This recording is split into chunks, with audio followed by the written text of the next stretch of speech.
Balloon के हाथ से दबाई खूब मजा उठाई।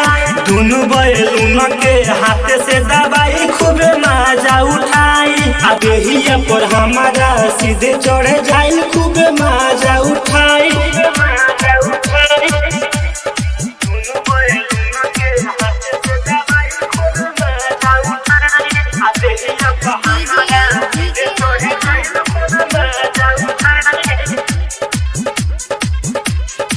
खलक भातर नहा जवानी बाटे गोटे। खलक भातर नहा जवानी बाटे गोटे। दहिया से पानी हमरा गिरे ठोपे ठोपे। खलक भातर नहा जवानी बाटे गोटे।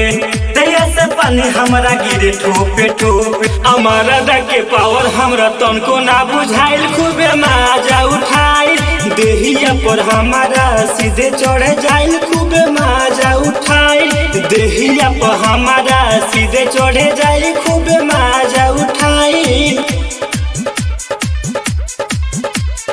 देहिया पर हमारा सीधे चढ़ जाइल खूबे मजा उठाई।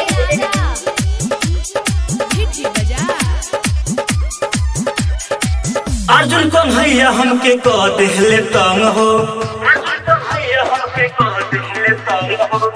अर्जुन कौन हैया हमके कह देहले तंग हो। ससुरा में पूगल इनही से मन हो। अर्जुन कौन हैया हमके कह देहले तंग हो।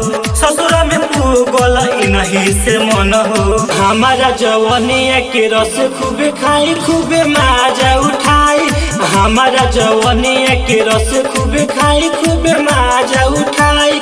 देहिया पर हमारा सीधे चढ़े जाई खूबे मजा उठाई। Sandeep Shah recording studio Lakhaura.